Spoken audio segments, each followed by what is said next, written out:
Hello, my name is Austin Habish, the founder of Think Catholic, and you're listening to the Summa podcast, where we study St. Thomas Aquinas' Summa Theologiae in a way simple and insightful for anyone to understand.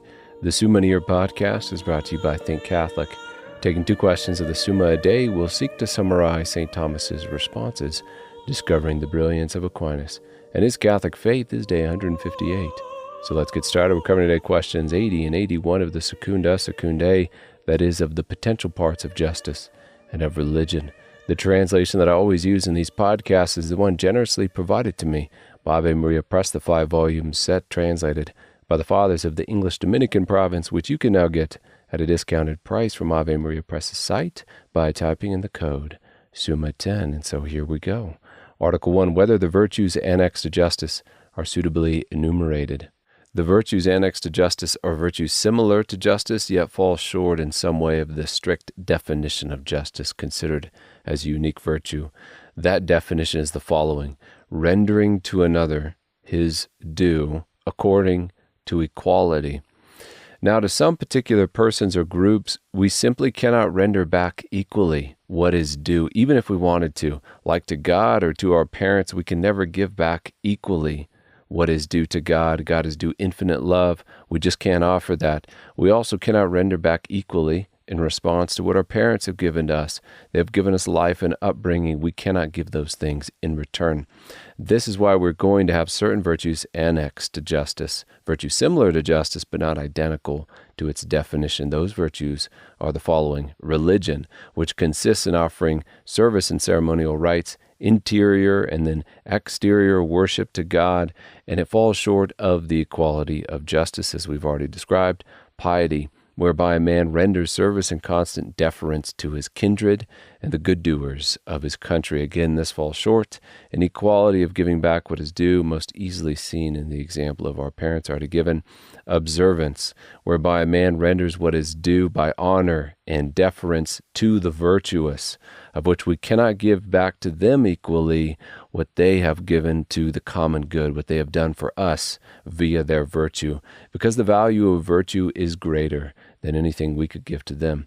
Then there are virtues, other ways in which things may be due, but in a less strict sense, in the sense that they are due in order to maintain the perfection of virtue. The first of which is truthfulness. Is my neighbor due? I represent myself by word and deed sincerely. Well, sort of, but it is more demanded by virtue in general, and thus it is annexed to justice.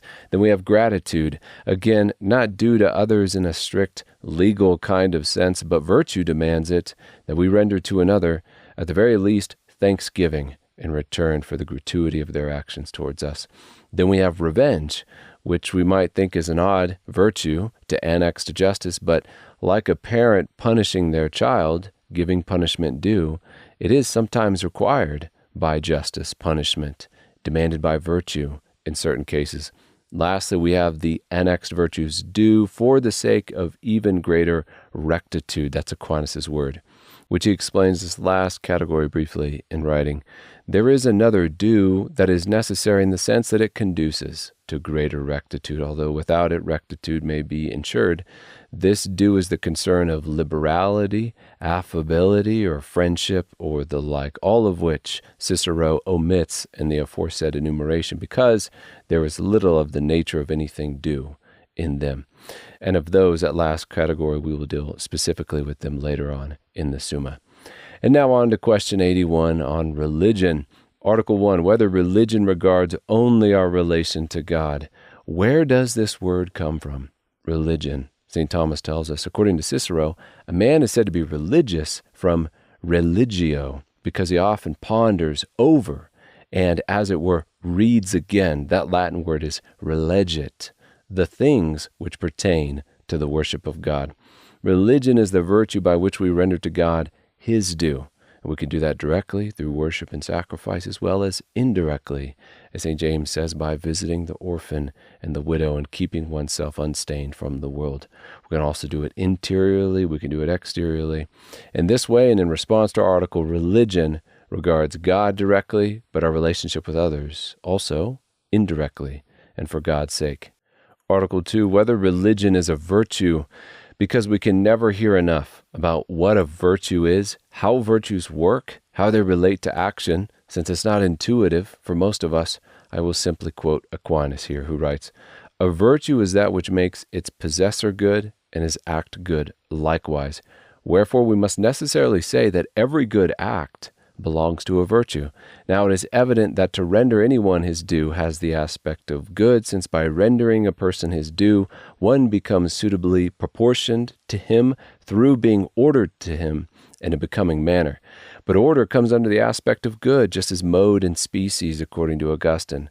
Since then it belongs to religion to pay due honor to someone, namely to God, it is evident that religion is a virtue." Article 3, whether religion is one virtue. Does the virtue of religion have one end, or many? And although there are many ideas down here on what a particular religion should consist of, the virtue of religion is one because God is one. And the virtue of religion is directed towards him as the one creator and sustainer of all things.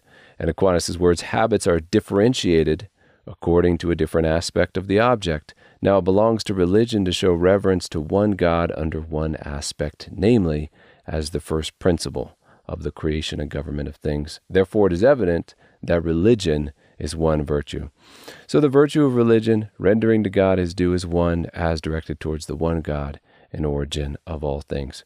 Article 4, whether religion is a special virtue distinct from the others.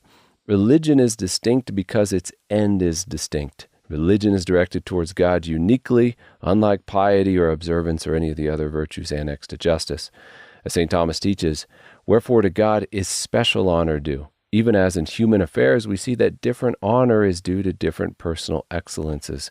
One kind of honor to a father, another to the king, and so on. Hence it is evident that religion is a special virtue. Article 5, whether religion is a theological virtue. This is a great question and not the easiest to understand or explain. The object of faith, hope, and charity, which are theological virtues, is God. We believe God, we hope in God, we love God through these supernatural virtues which allow us to know him as he is and thus love him as he is, not just as creator, but as Trinity. Religion, on the other hand, as a moral virtue, is simply the habit through which we act well and rendering to God, the Creator, his due, so that a man without faith can still have the habit of rendering to God his due as God is known to him naturally. But for the faithful who have been enlightened by faith and are urged on by hope and charity, these theological virtues then command religion. As St. Thomas writes, the theological virtues, faith, hope, and charity, have an act in reference to God as their proper object, wherefore by their command they cause the act of religion, which performs certain deeds directed to God. So although the virtue of religion does not have God for its object, the God who is triune, the knowledge of which is faith, the love of which is charity, it still has God as its end. For the goal of religion is to render to God his due, and therefore it is not a theological virtue, but a virtue annexed to justice, which is about rendering to another their due. Then giving the last word to Aquinas, giving us the most critical nuance in this question, he writes, religion directs man to God not as its object, but as its end. Article 6, whether religion should be preferred to the other moral virtues. Is religion the greatest of all the moral virtues, better than virtues like temperance or fortitude or justice? The excellence of a virtue takes itself from the end to which it is directed. And since the virtue of religion is directed towards God as its end, acting towards God as he deserves us to act towards him, then this is greater than the end of any other moral virtue. Aquinas writes, religion approaches nearer to God than the other moral virtues, insofar as its actions are directly and immediately ordered to the honor of God. Hence, religion excels among the moral virtues. Article 7, whether religion has an external act. Does rendering to God his due have an external act incumbent upon it? And this act is primarily worship. offering sacrifice and praise as a thank you and visible sign of our loyalty and fidelity to the Creator. Because we are bodily, we are human, our worship will always involve our bodies, not just our spiritual faculties. And because we are human, those physical aspects of our worship will also help us cleave to God spiritually. Physical symbols and acts teach us, since by sense we are led to the understanding of the immaterial. Therefore, in response to our article, religion has internal acts as well as external acts because the human being is a soul-body composite. Our religion is internal and external because it must be human. The last component of this article to be noted is that worship, although it does not add to God, is immensely profitable for us. And why that is so beautifully and succinctly put that we ought to just quote Aquinas. He writes, "We pay God honor and reverence not for his sake, because he is of himself full of glory to which no creature can add anything, but for our own sake, because by the very fact that we revere and honor God, our mind is subjected to him, wherein its perfection consists, since a thing is perfected by being subjected to its superior. For instance, the body is perfected by being quickened by the soul, and the air by being enlightened by the sun." Article 8 in our last article, whether religion is the same as sanctity. What does holiness mean?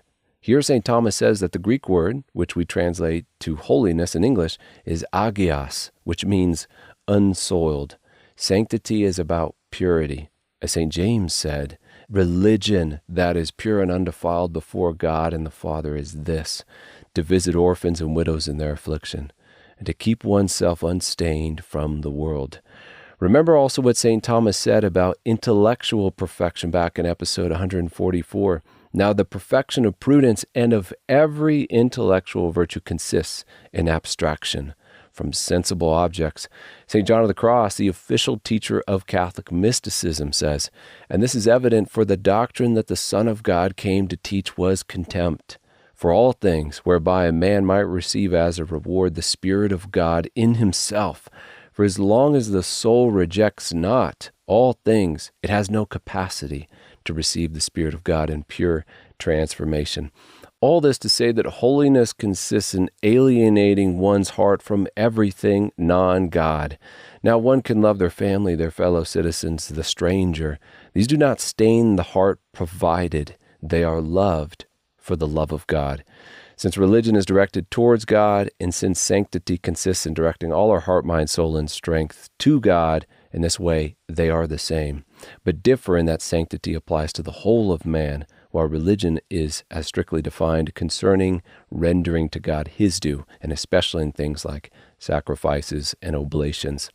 Closing our episode with St. Thomas's words on sanctity. He writes, "For purity is necessary in order that the mind be applied to God, since the human mind is soiled by contact with inferior things, even as all things depreciate by admixture with baser things, for instance, silver by being mixed with lead. Now, in order for the mind to be united to the Supreme Being, it must be withdrawn from inferior things, and hence it is that without purity the mind cannot be applied to God. It is by sanctity that the human mind applies itself and its acts to God." And with that, we come to the close of another episode. We have just finished covering questions 80 and 81 of the Secunda Secundae, that is, of the potential parts of justice and of religion. My name is Austin Habish with Think Catholic, and I cannot wait to see you tomorrow.